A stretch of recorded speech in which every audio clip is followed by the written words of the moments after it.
So hello guys, ये हमारा एक प्रोजेक्ट है जावा के अंदर है, जिसके अंदर हमने जावा आईडी यूज़ की इक्लिप्स और जो डेटाबेस के लिए यूज़ किया माई एसक्यूएल।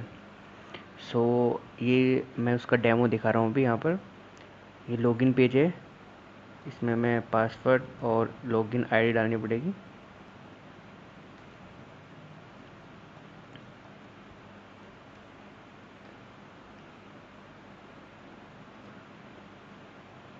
अभी हमने इसके अंदर लॉगिन किया। लॉगिन करने के बाद अब हमारा ये इंटरफेस आ जाएगा।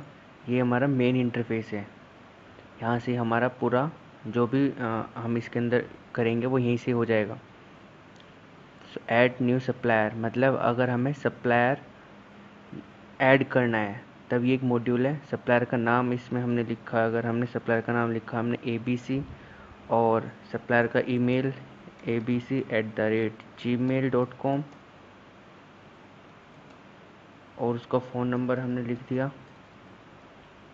और ये एड्रेस है, यहाँ पर ईमेल नहीं एड्रेस आएगा। यहाँ पर ईमेल है और यहाँ पर एड्रेस हमने उसको लिख दिया APXY एनीथिंग। सो इनवैलिड ईमेल एड्रेस, ये इनवैलिड क्यों दे रहा है? क्योंकि इसको email address exact email address चाहिएगा। shift@। So now data will be save. अगर हम दोबारा इसको, ये बोला है कि दोबारा और किसी का डेटा ऐड करना है, हमें हमें नहीं ऐड करना, तो नो पे क्लिक किया। और अगर हम फिर से ऐड वहीं पे देखना चाह रहे हैं कि यार ये ऐड हो गया, और इस क्लियर बटन से सभी डेटा हमारा क्लियर हो जाएगा, और ऑल बटन से हमारा सभी डेटा दिखा देगा। है सभी डिटेल्स दिखा दिया इसने। और इसके बाद इसमें सर्च, अगर हमें किसी भी डेटा को सर्च करना है, हम इसमें सर्च करते हैं किसका डेटा।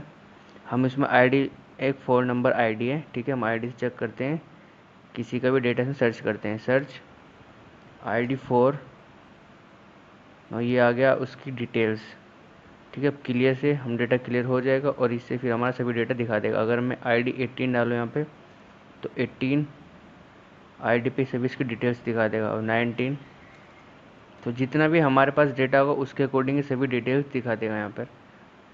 और अगर हमें किसी का अपडेट करना हो तो इसमें अपडेट का ऑप्शन है। 18 डिटेल्स डाली हमने, ये सभी उसका जो ओल्ड डेटा था वो आ गया।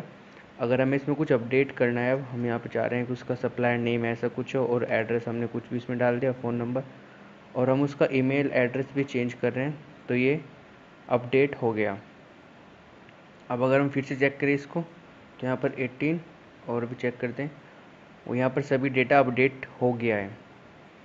अब अपडेट के बाद हमारा फिर इसके बाद आएगा डिलीट। अगर हमें कोई डेटा डिलीट करना है, जस्ट इमेजिन हमें 20 डेटा को डिलीट करना है, पहले हम चेक करेंगे 20 डेटा है कि नहीं है। 20 डेटा के पास, 20 आईडी पर हमारे पास डेटा मिल गया हमें, ये वाला डेटा। और हमें इसको डिलीट करना है, तो हम डिलीट ऑप्शन से रिकॉर्ड विल इज़ डिलीटेड, तो डिलीटेड। अब रिकॉर्ड डिलीट होगा। अगर हम यहाँ पे चेक करें 20 को, सो रिकॉर्ड इज़ नॉट अवेलेबल, क्योंकि 20 डेटा हमारा डिलीट हो चुका है। और लास्ट में हमारा लिस्ट ऑफ सप्लायर, ये हमारे सभी लिस्ट दिखा देगा। 20 डेटा इसमें है नहीं, क्योंकि 20 डेटा को हमने डिलीट कर दिया जो 20 आईडी पर था।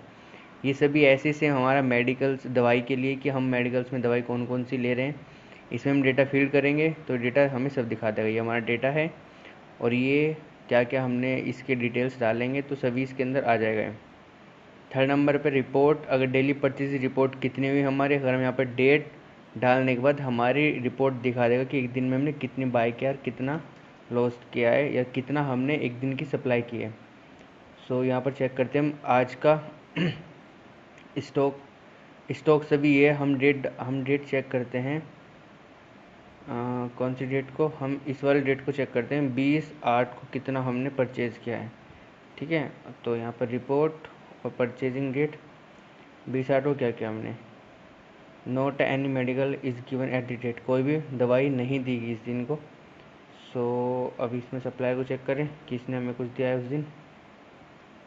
ये भी हमें बोला कि कोई note any medicine provided by the supplier, इस डेट को कोई भी दवाई नहीं दी गई है। तो अब हम दूसरी डेट को चेक करते हैं, list of stock, purchasing date ये है हमारी। सो इसको चेक करते हैं हम, और रिपोर्ट और डेट पेस्ट। ये डेटा दिखा दिया इसने जिस दिन हमने, अगर हम कोई भी डेट को बाय करेंगे, कोई भी प्रोडक्ट या हम कोई भी मेडिसिन बाय करेंगे, तो जिस भी डेट को हम बाय करेंगे उसी के रिगार्डिंग जो हमारा डेटा होगा वो इस डेट को दिखा देगा। अगर मैं यहाँ पर 10 करूँ तब क्या दिखाएगा? तब कोई डेटा ही नहीं दिखाएगा, क्योंकि हमने 10 डेट को कोई भी परचेज़ नहीं किया है, इसलिए नहीं दिखाएगा। और अगर सप्लायर की बात करें, सप्लायर पे क्या दिखाएगा हमें? सप्लायर पे चेक करते हैं 9 तारीख को। कोई भी सप्लायर ने note any medicine provided by given supplier, कोई भी सप्लायर ने इस डेट को, अच्छा सप्लायर का नाम लिखना है यहाँ पे। ओ शिट, यहाँ पे सप्लायर का नाम लिखना है। तो जिस भी सप्लायर की हमने मेडिसिन देखनी है, जस्ट अभी हम इस डेट को देखते हैं। सप्लायर का नाम यहाँ पे क्या है हमारे, जस्ट ये है रोक आईडी। तो इस सप्लायर ने हमें क्या दिया है, इसकी आईडी चेक करते हैं हम, रिपोर्ट, और ये सो ये हमें उसके रिगार्डिंग जो भी उसने हमें मेडिसिन दी, कितनी क्वांटिटी में दी, कौन सी मेडिसिन दी और कौन सी टैबलेट थी, ये सब हमारे डेटा आ जाएगा उसकी सप्लायर का नाम डालने के बाद।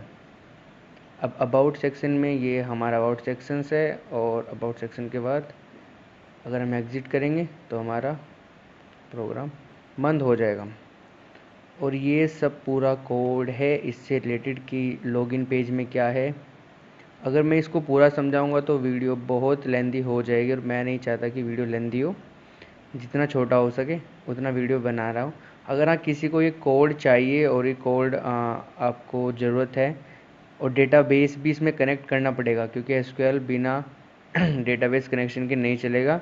इसमें उसको हमें ड्राइवर ऐड करना पड़ेगा, कनेक्टिंग ड्राइवर, और इसमें डेटाबेस बनाना भी पड़ेगा। डेटाबेस बनाने के बाद ही हमारा प्रोग्राम, ये मतलब जो प्रोजेक्ट है तब चलेगा, बिना इसके नहीं चलेगा। ये हमारा डेटाबेस है, ये हमारा एसक्यूएल डेटाबेस है, मतलब जो कमांड्स है पूरी वो ये है। So this is all about this project. अगर आपको ये प्रोजेक्ट चाहिए तो आप मेरे को मैसेज कर सकते हो। कहाँ पर?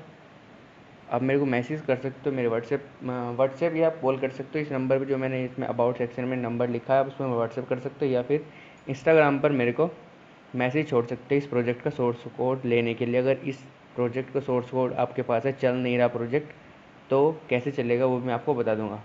तो thank you for watching this video, have a good day.